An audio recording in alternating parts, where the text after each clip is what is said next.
How can a person find their calling? A calling is not always something loud or dramatic.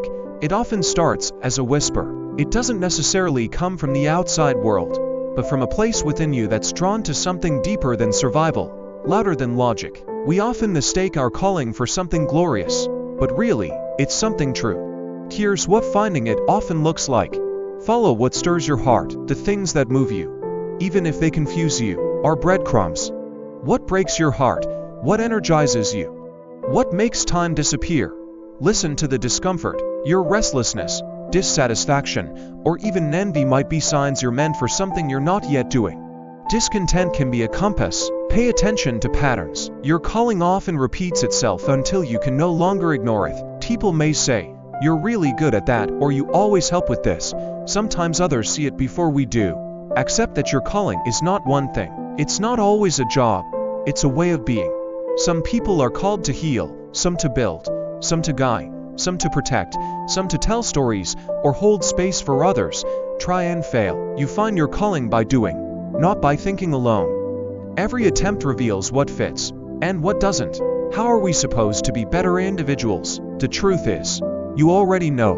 Deep down, most of us do. Being better doesn't mean being perfect. It means being intentional. To be better, we must 1. Be honest with ourselves. Growth starts with truth. Admit when you've been small, own your patterns, and be brave enough to confront the parts of you that hurt others or sabotage your own peace. 2. Seek meaning, not just comfort. The world encourages distraction, escape, and instant gratification. But character is forged in discomfort. Choose meaning, choose depth. 3. Serve something bigger than yourself. A life built around only you will always feel small. When we give love, time, compassion, we become more fully human. 4. Practice humility. A better person doesn't need to be praised for being better. They act out of love, not ego. They know they don't know everything, and that makes them wise. 5. Forgive. Deeply and often. Forgiveness doesn't erase pain, but it liberates you from being defined by it. To forgive is to say, "You no longer get to hold me back." 6. Be kind when it's hard. Kindness in needs is politeness. Kindness in adversity is grace. 7. Grow from pain. Let suffering soften you, not harden you. Every loss, every disappointment carries the seed of a better version of you.